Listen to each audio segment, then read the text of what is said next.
Good morning. Welcome to Big TV Digital Exclusive Live. Dharmasthala case యావత్ భారతదేశాన్ని కుదిపేసిందని చెప్పొచ్చు.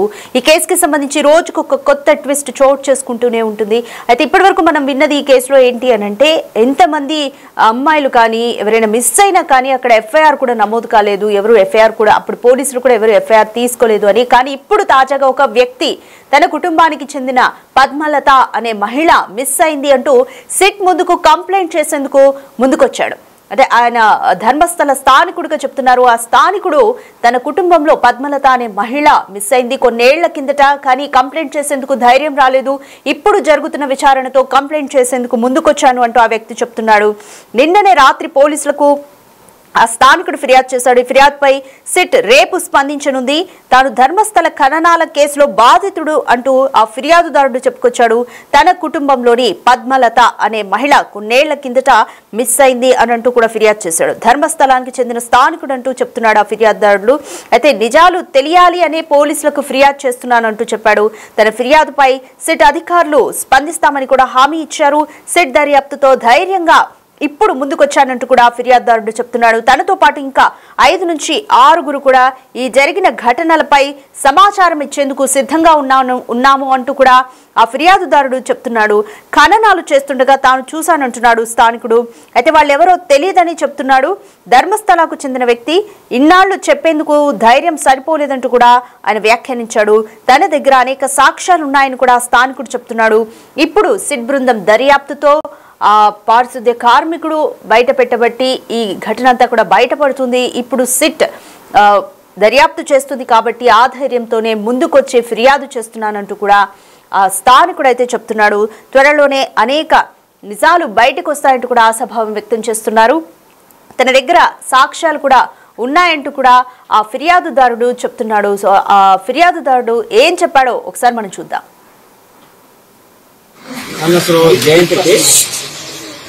ನಾನು ಇವತ್ತು SIT ತಂಡಕ್ಕೊಂದು ದೂರು ಕೊಡಲು ಬಂದಿದ್ದೇನೆ. ಹಲವು ವರ್ಷಗಳ ಹಿಂದೆ ಈ ಧರ್ಮಸ್ಥಳ ಗ್ರಾಮದಲ್ಲಿ ನಾನು ಈ ಹಿಂದೆನೇ ಹೇಳ್ತಾ ಇದ್ದೆ ತುಂಬಾ ಕೊಲೆಗಳಾಗ್ತಾ ಇದೆ ಅಂತ. ಹಲವು ವೇದಿಕೆಯಲ್ಲೂ ಹೇಳಿದೆ. ಅದು ನಾನು ಕೆಲವೊಂದು ಕಡೆ ಈ ವಿಷಯ ಎಲ್ಲವನ್ನೂ ಪ್ರಸ್ತಾವನೆ ಮಾಡಿದೆ. ಆದ್ರೆ ಇವತ್ತು ನಮಗೆ ರಾಜ್ಯಕ್ಕೆ ಇಲ್ಲ ದೇಶಕ್ಕೆ ಗೊತ್ತಾಗುವಂತ ಒಳ್ಳೆ ಒಂದು SIT ತಂಡವರು ಬಂದಿದ್ದಾರೆ. ಆ ತಂಡ ಮೇಲೆ ನಮಗೆ ಒಳ್ಳೆ ನಂಬಿಕೆ ಇತ್ತು.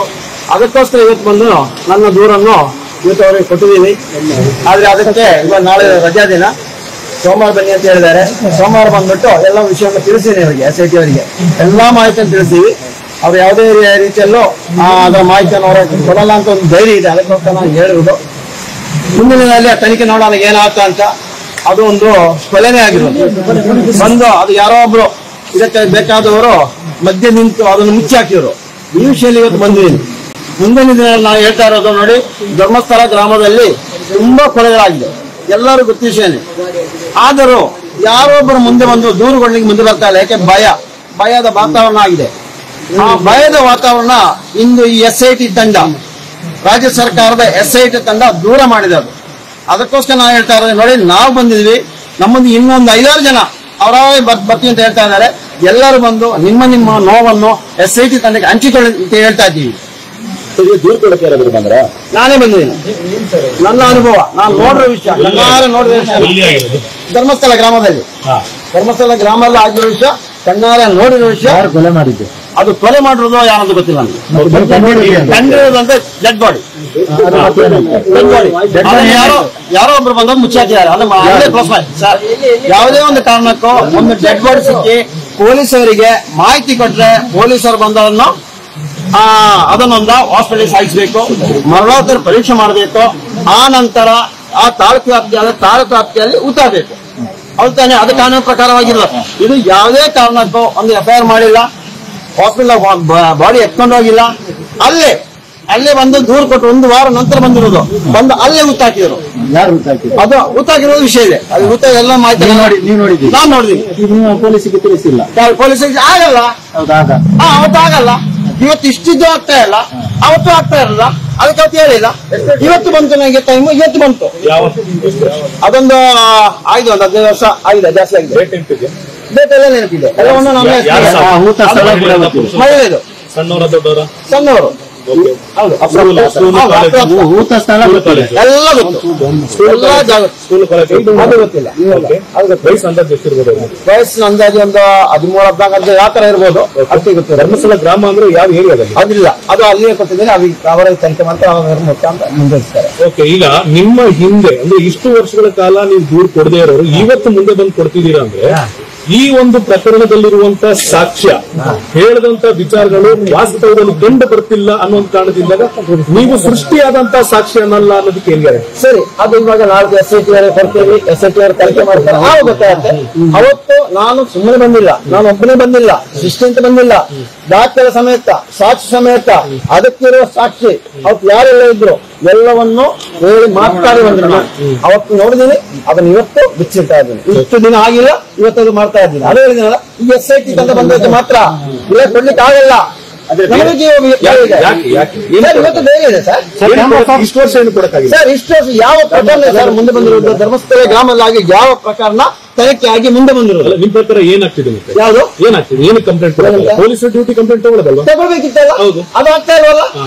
ನೀವು ಕೊಡ್ಲಿಕ್ಕೆ ಪ್ರಯತ್ನ ಮಾಡಿದ್ದೀರಾ? ಯಾವುದು ನೀವು ಹಿಂದೆ ಪ್ರಯತ್ನ ಮಾಡಿದ್ದೀರಾ? ನನ್ನ ಕುಟುಂಬದ ಹೆಣ್ಮಗಳು ಪದ್ಮಲತಾ ಹೇಳ್ತೇನೆ.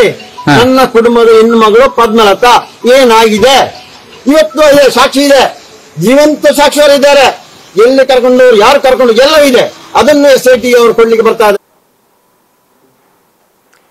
రైట్, ఆ ఫిర్యాదుదారుడు చెప్పిందంతా కూడా విన్నాము. కన్నడ భాషలో చెప్పాడు. అతను పక్కనున్న వ్యక్తితో ఒక ఆర్గ్యుమెంట్ లాగా కూడా అయింది. ఏంటంటే ఇన్నాళ్ళ నుంచి మరి ఎందుకు పోలీసులు కంప్లైంట్ తీసుకోలేదా అన్న విషయం అడిగినప్పుడు కూడా ఎవరు అసలు FIR తీసుకోవడానికి ముందుకు రాలేదు, అసలు తీసుకునే వాళ్ళు కాదు, ఒక దౌర్జన్యం నడిచింది అనేది ఆయన క్లియర్ గా చెప్తున్నాడు. గ్రామస్తులందరికీ కూడా అందరికీ విషయాలు తెలుసు అని కూడా ఆయన క్లియర్ కట్ గా చెప్తున్నాడు. సో మరి ఈ వ్యక్తి ముందుకు వచ్చాడు, మరి ఇంకా ఎవరైనా ముందుకు వస్తారా? అక్కడ స్థానికులు కూడా బాధితులే కాబట్టి కొంతమంది ఉన్నారు కాబట్టి వాళ్ళందరూ ముందుకు వస్తారా అనేది కూడా చూడాలి. పారిశుద్ధ కార్మికుడు చెప్పిన దాన్ని బట్టి, ఈ ఫిర్యాదుదారుడు చెప్పిన దాన్ని బట్టి మరి ఇంకా ఎవరైనా ముందుకు వచ్చి సిట్ ముందుకు స్వచ్ఛందంగా వచ్చి ఇంకా ఏమైనా కంప్లైంట్స్ ఇస్తారా అనేది కూడా చూడాలి. ప్రస్తుతం ఈ బాధితుడికైతే సిట్ సోమవారం ఈ కేసు తను చెప్పిన విషయాలన్నింటినీ కూడా పరిశీలిస్తామంటూ కూడా ఆ వ్యక్తికైతే హామీ ఇచ్చారు. తన కుటుంబంలో పద్మలత అనే వ్యక్తి మిస్ అయింది అంటూ కూడా ఆ వ్యక్తి చెప్పాడు.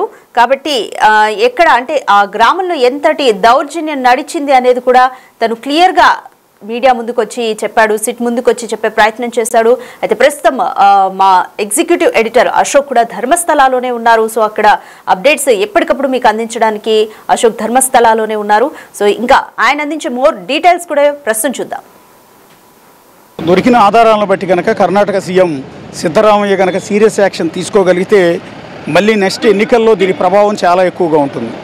ఒకవేళ దీన్ని తప్పుదో పట్టించే విధంగా ప్రభుత్వం వ్యవహరించినా, తొక్కేసే విధంగా లాబింగులకు ఒత్తిళ్లకు తలొగ్గి ఈ కేసు నీరుగార్చే ప్రయత్నం చేసి అంతా మమ అనిపించి ఏమీ లేదు, ఇక్కడ ఏమీ దొరకలేదు, ఎలాంటి మర్డర్ లేవని తేలిస్తే మాత్రం అది ఆ ప్రభుత్వం మీద కూడా ఈ ప్రభావం చాలా ఎక్కువగానే పడే అవకాశం ఉంటుంది. ఎందుకంటే ఇది జనాలందరికీ కూడా ఒక సెంటిమెంట్గా మారింది.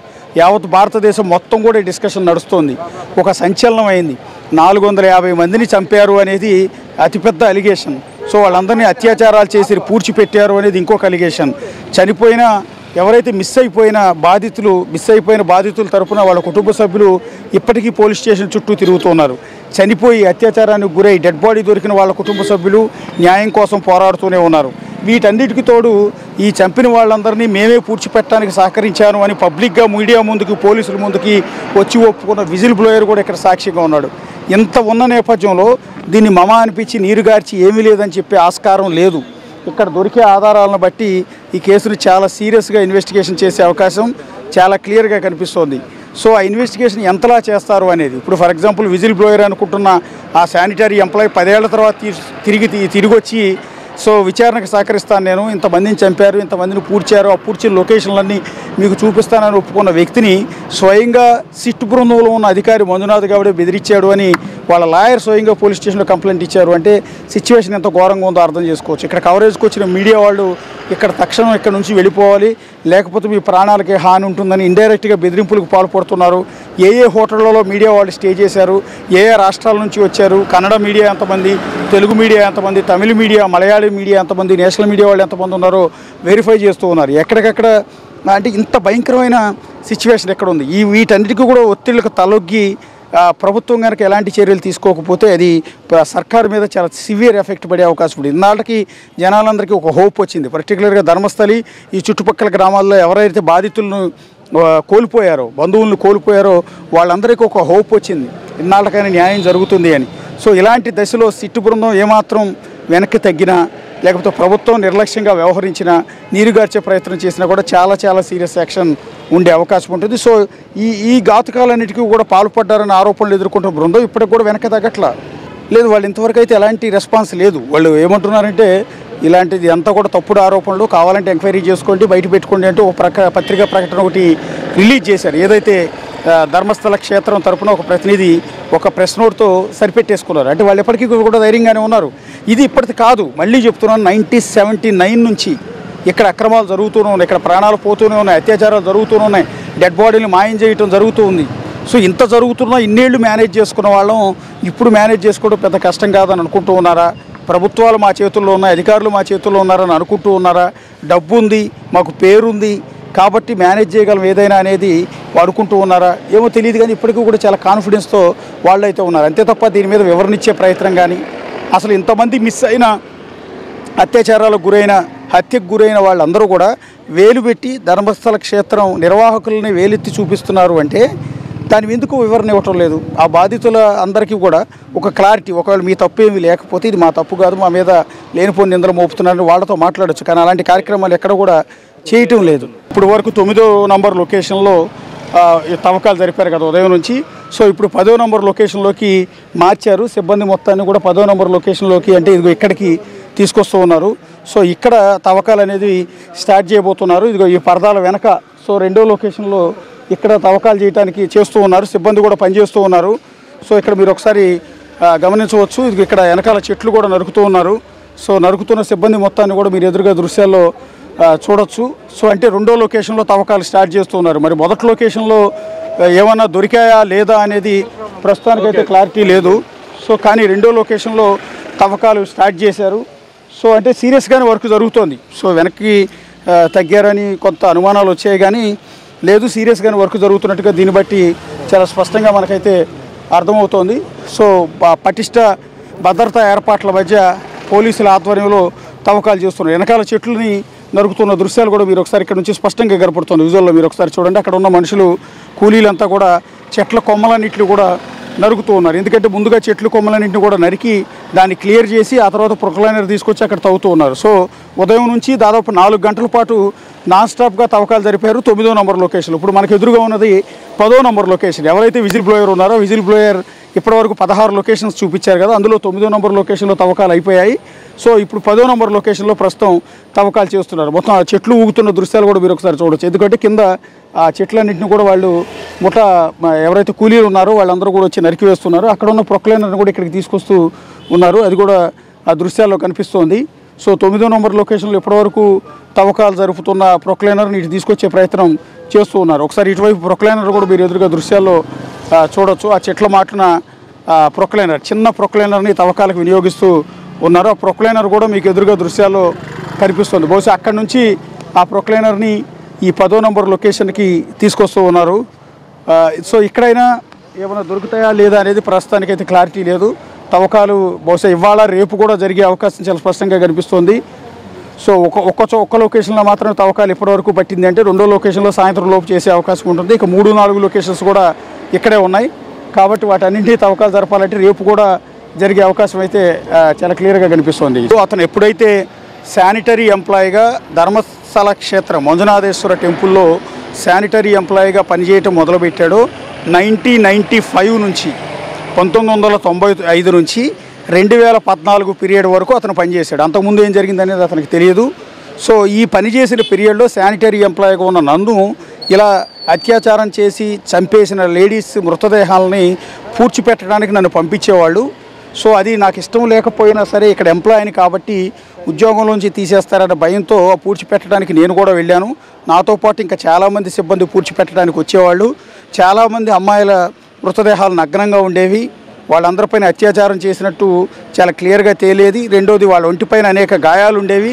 ఇవన్నీ చూస్తూ చాలా బాధతోనే ఈ ఆయా లొకేషన్స్లో ఎవరైతే ఆర్గనైజర్లు ఉన్నారో వాళ్ళు చెప్పిన ప్రకారం ఆయా లొకేషన్స్లోకి తీసుకెళ్లి ఆ డెడ్ బాడీస్ని రాత్రికి రాత్రి ఇలా పూడ్చిపెట్టేవాళ్ళు. 1 కాదు 2 కాదు 1995 నుంచి 2014 వరకు ఈ సంవత్సరాల పీరియడ్లో 110 శవాలని 110 మంది మహిళలు యువతల డెడ్ బాడీస్ని పూడ్చిపెట్టాను అనేది ఇప్పుడు ఆ విజిల్ బ్లోయర్ అని చెప్తున్న ఆ శానిటరీ ఉద్యోగి ఇచ్చిన ఫిర్యాదు సమాచారం. సో దానికి బిఫోర్ ఏం జరిగింది అనేది అతనికి పెద్దగా తెలియదు. దానికి బిఫోర్ అంటే 1979 నుంచి కూడా ఇక్కడ అనేక రకాల క్రైమ్స్ జరిగాయి.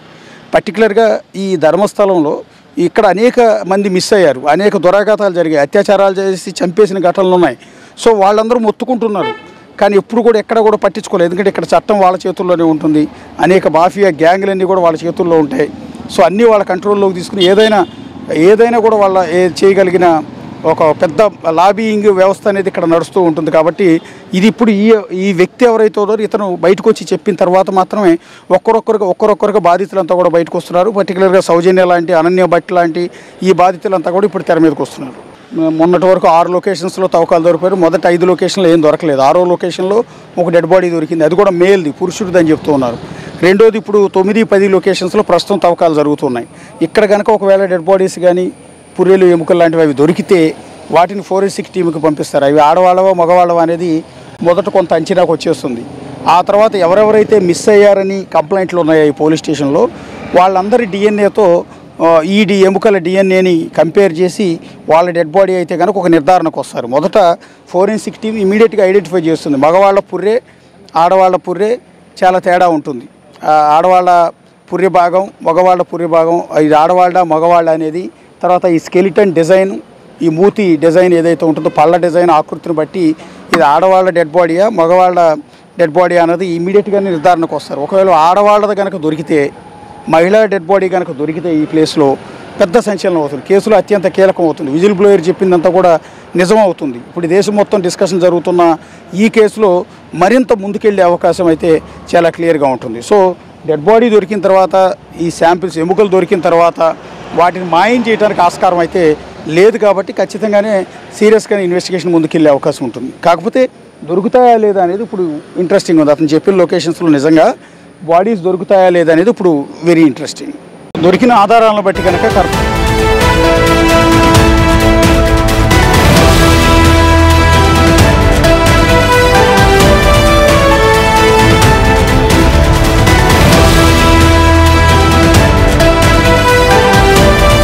The Big Folk Night 2025 celebrating the soul of Telangana.